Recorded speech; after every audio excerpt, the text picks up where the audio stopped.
ਅ ਦੋਸਤੋ ਅੱਜ ਮੈਂ ਕਸੌਲੀ ਆਇਆ ਸ਼ਿਵਾਲਿਕ ਰਿਸੋਰਟ ਚ। It's owned by my one of my close and old friend Ved Garg ji. ਤਾਂ ਅਸੀਂ ਜਦ ਚਾਹ ਪੀ ਰਹੇ, ਚਾਹ ਆਰਡਰ ਕੀਤੀ ਤਾਂ ਮੈंने ਕਿਹਾ ਵੇਦ ਜੀ ਕੁਛ ਅੱਜ ਦੇ ਪੋਲੀਟੀਕਲ ਮਾਹੌਲ ਤੇ ਵੀ ਚਰਚਾ ਹੋ ਜੇ। ਤਾਂ ਇੱਕ ਰਾਜਨੀਤਿਕ ਚਰਚਾ ਗੱਪਸ਼ਪ ਹੈ ਜਿਹਦੇ ਚ ਇੰਟਰੋਡਕਸ਼ਨ ਇਹ ਹੈ, ਇਹ ਓਨਰ ਤਾਂ ਹੈ ਸ਼ਿਵਾਲਿਕ ਰਿਸੋਰਟ ਦੇ ਤੇ ਨਾਲ ਹੀ is a spokesman of Himachal Congress also. ਤੇ ਵੀਰ ਜੀ ਕੀ ਕਹੋਗੇ ਅੱਜ ਕੱਲ ਦੇ ਜਿਹੜਾ ਪੋਲੀਟੀਕਲ ਮਾਹੌਲ ਹੈ, ਜੋ ਇਲੈਕਸ਼ਨ ਚੱਲ ਰਹੇ ਹੈ ਜਿਹਦੇ ਵਿੱਚ ਮੁੱਦਾ ਹੈ ਹੀ ਨਹੀਂ ਕੋਈ। ਮੁੱਦਾ ਸਿਰਫ ਇੱਕ ਰਿਲੀਜਨ ਮਿਕਸ ਕਰਤਾ ਇਹਨਾਂ ਨੇ ਪੋਲਿਟਿਕਸ ਦੇ ਨਾਲ।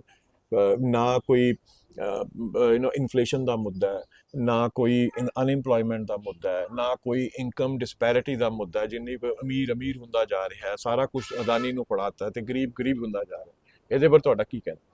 देखो जी भाई, आप आज बात कर रहे हैं इस बारे में, तो मैं सिर्फ आपको एक ही बात कहना चाहता हूँ कि इसमें कसूर राजनीतिक पार्टियों का नहीं है। इसमें हमारे समाज में तीन तरीके के लोग हैं। एक तो बहुत अमीर लोग हैं, उनको ज़रूरत नहीं, और कुछ लोग जो मिडिल क्लास हैं उनको फुर्सत नहीं, और जो गरीब है उनके अंदर हिम्मत नहीं। क्या बात है, बिल्कुल सही ये है। कुछ नहीं कर सकते, क्योंकि आप ये देखिए कि हमारे जो देश में जो हमारा सामाजिक ढांचा बना हुआ है उस प्रकार से बना हुआ है कि हमें राजनीतिज्ञों को ये पता है कि ये किस तरीके से खुश होंगे और किस तरीके से हमने इनके वोटों का हरण करना है, और कैसे ये हनन करेंगे हमारे वोटों का, वो सब इनको भली भांति पता है कि शुरू से ही चला आ रहा है। चाहे पार्टी कोई भी हो, सबका जो आइडियोलॉजी है वो एक ही तरीके की है। मैं ये कहता हूँ कि अमीर होना कोई जुर्म नहीं है, गरीब भी अमीर हो सकता है अगर उसको काम करने की आदत पड़े। काम वो तब करेगा जब उसको काम मिलेगा। जब उसको फ्री में ही सब कुछ मिल रहा है तो वो काम करेगा क्यों? 140 करोड़ की आबादी में 80 करोड़ को आप 5 किलो राशन फ्री दे रहे हो तो वो हाँ, काम क्यों करेगा? क्यों करेगा?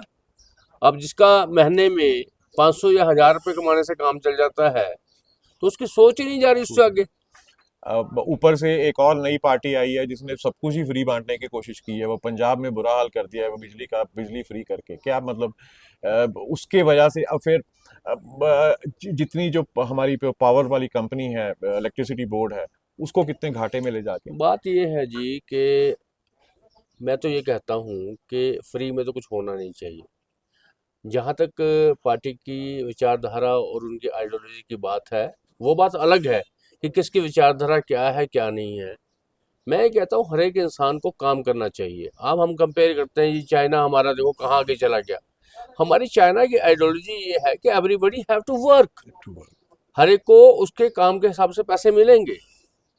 मैं अपने मन में ये सोचता हूँ हमेशा कि हमारे जो लोग, हमारा युवा पीढ़ी जो बिल्कुल बेकार बैठी है, जिनको कोई काम नहीं है, जो नशे में डूबे जा रहे हैं, उनको किसी काम पे लगाओ। हमारा इतना विशाल देश है, यहाँ पर कुछ भी उनसे करवाओ। बिल्कुल सही। चाहे उनसे आप सड़कें साफ कराओ, चाहे उनसे जंगल साफ कराओ, चाहे आप हिंदुस्तान का उनको कुछ काम दो, जो भी कुछ करने का है, फिर उनको आप राशन दे दो, 5 की जगह 10 किलो दे दो। तो ये सर आपने देखा होगा कि 80s में पाकिस्तान में ज़ियाउल हक की सरकार आई थी, उसने ना रिलीजन मिक्स किया था अपनी पॉलिटिक्स के साथ। उस देश का आपने आज हाल देखो क्या हुआ है। और वही चीज पिछले 10 साल से रिलीजन मिक्स हुआ है अपने देश में। तो जब हर मुद्दा रिलीजन के बेस पे रह गया तो ये जो एम्प्लॉयमेंट वाली बात कर रहे हो, इसके ऊपर तो किसी का ध्यान ही नहीं है। बात ऐसी है जी कि मैंने आपको सबसे पहले बताया मेरे भाई कि राजनीतिकों को पता है इनकी नवज क्या है। उन्होंने वही नवज पकड़ी हुई है, चाहे वो कोई पार्टी थी, तो उन्होंने नवज यही पकड़ी। पहले जब हमारे देश आज़ाद हुआ तो हमें सचमुच को जरूरत थी सरकार की हेल्प की, पर लेकिन अब मैं ये नहीं कहता कि भी सरकार उनको वही पुरानी आदतें ही डाल के रखे, ठीक है। बाबा साहब अम्बेडकर ने जो संविधान बनाया था वो भी उन्होंने 10 साल के लिए बनाया था। हाँ जी, ठीक है, वो आज तक इम्प्लीमेंट हो रहा है। इम्प्लीमेंट हुआ। बहुत सारी चीजें हैं, जैसे हमारे देश में कई चीजें हैं जिनको चेंज होना बहुत जरूरी है। बेटी, इसमें अगर ये गलतियां समाज में अपने आ गई हैं, तो इसको सही कैसे किया जाएगा? अब सरकारें तो उसमें मोल्ड हो गई हैं, उनको तो पता है कि रिलीजन के बेस पे वोट मिलती है, तो सारी पार्टियां। लेकिन ये हम लोगों की जिम्मेदारी नहीं बनती कि हम बार बार समाज को ये समझाएं कि भाई रिलीजन मुद्दा नहीं है, मुद्दा अनएम्प्लॉयमेंट है, मुद्दा इन्फ्लेशन है। मैं आपको कहता हूँ, आप रिलीजन भी मुद्दा बना के चल लें अगर एक बार के लिए, क्या मुसलमानों में गरीब नहीं है? क्या मुसलमानों को आटे की जगह किसी और चीज की रोटी मिलती है?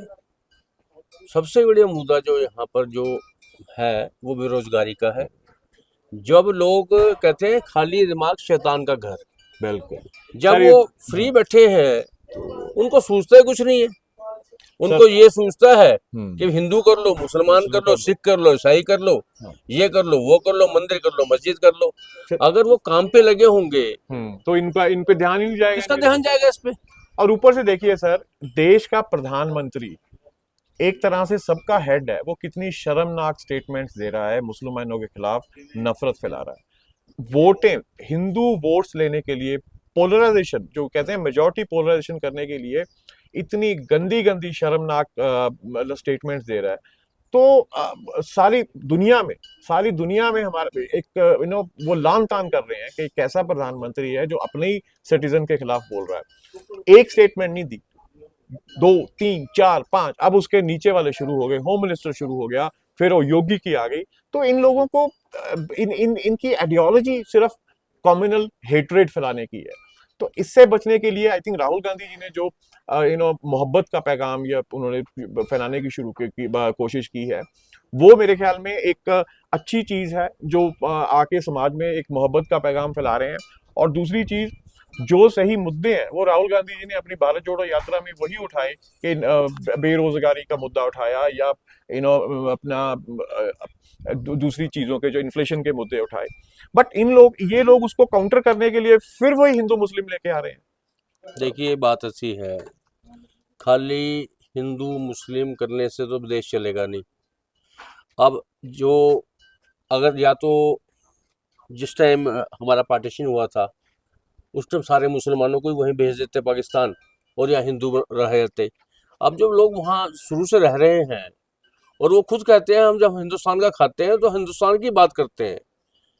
अच्छे और बुरे लोग हर एक पार्टी में होते हैं, हर समाज में, हर एक समाज में होते हैं। ये नहीं है कि भाई हिंदू है तो सारा बहुत ही अच्छा है या मुसलमान है सारे खराब है, ऐसा कुछ नहीं है। ऐसा कुछ नहीं। देखिए, जब हमारे देश में 30-35 करोड़ अभी अब मुस्लिम रह रहे हैं तो दंगे तभी होते हैं जब हम उसको भड़काते हैं। अदरवाइज आप तो देखो पंजाब के जाने जान इंसान है, अब मलेरकोटला का एग्जांपल ले लीजिए। देखो जी क्या 120 लाख जो 120 लाख लोग जो है, 1.25 लाख जो लोग हैं वहां रहते हैं और 20-25 हजार सिर्फ हिंदू है। बिल्कुल, कभी आज तक सुना ही नहीं। और इतने प्यार मोहब्बत से हम लोग रहते हैं वहां पे कि एक हम मैसेज देते हैं, आइलैंड ऑफ पीस कहा जाता है वहां को उसको। बिल्कुल बिल्कुल। और हमारे जो बुजुर्ग थे नवाब शेर मोहम्मद खान, उन्होंने हाँ का नारा दिया था उस वक्त। समाज में एक आवाज उठाई थी कि गलत जो हो रहा है उसके खिलाफ। आज उनकी प्रथा को आगे चलाते हुए मैं खुद, और मैं तभी आपसे ये रिक्वेस्ट की थी कि हम लोग इकट्ठे मिलकर आवाज उठाएं, जो ये नफरत फैलाई जा रही है, खासकर अपना प्रधानमंत्री जी के मुंह से जब नफरत वाली बातें निकलती हैं। देखो, वो तो एक पिता समान है। हाँ। और वो हमारे जो प्रधानमंत्री, इसमें कोई शक नहीं है, बहुत इंटेलिजेंट है, बहुत सब कुछ बढ़िया है। और पर मैं ये समझता हूँ कि भी हिंदुस्तान को जोड़ना है हमने, ना कि तोड़ना है। वो तोड़ने वाली बात पहले काफी टूट चुका है। कहाँ तक हम फैले हुए थे, कंधार तक हमारा हिंदुस्तान था। आज कट कट के हम पुराना नक्शा देखते हैं तो कितना भारी नुकसान हो गया। ठीक है, चलो जो कुछ हुआ है अब तो संभालें। पर मैं ये कहना चाहता हूँ कि जो हमारे बेसिक मुद्दे हैं वो महंगाई है, बेरोजगारी है, ठीक है, और हर एक बंदे को काम चाहिए, काम। हर एक आदमी को काम मिलेगा तो उनका ध्यान जो है फालतू की तरफ जाएगा ही। जाएगा ही, बिल्कुल जाएगा। देखिए जब कोई आदमी, जरा हम लोग काम कर रहे हैं, हम हम्म अभी एक चर्चा कर रहे हैं, राजनीतिक चर्चा कर रहे हैं, वो बात अलग है, हम्म पर हमारे को इतना वक्त नहीं है हम किसी की बुराई करें। बुराई करें। आपके तो आप तो एम्प्लॉयमेंट खुद देते हो मेरे ख्याल में। हाँ, कितने एम्प्लॉइज हैं आपके यहाँ मेरे पे? पास 70 लोग हैं जिस 70 टाइम। लोग हैं। हाँ 70 लोग मतलब 70 घरों को आपने एक जरिया नहीं, दिया है। मेरे मेरे पास यहाँ पर 70 है और मेरे पास 200-250 फैमिलीज मेरे साथ जुड़ी हुई 200-250 फैमिली जुड़ी, हाँ मतलब आप रोजगार दे रहे हो हाँ, उनको। देते हैं जी, बिल्कुल बिल्कुल। देते हैं। तो ये चीजों से बाहर निकल के हम सबको एक मैसेज देना चाहिए कि ये नफरत खत्म हो देश में। और देखो देश। जी, नफरत को खत्म कर देना है और हर एक इंसान की मदद करनी चाहिए, जो आदमी जरूरतमंद है, जिसको जरूरत है।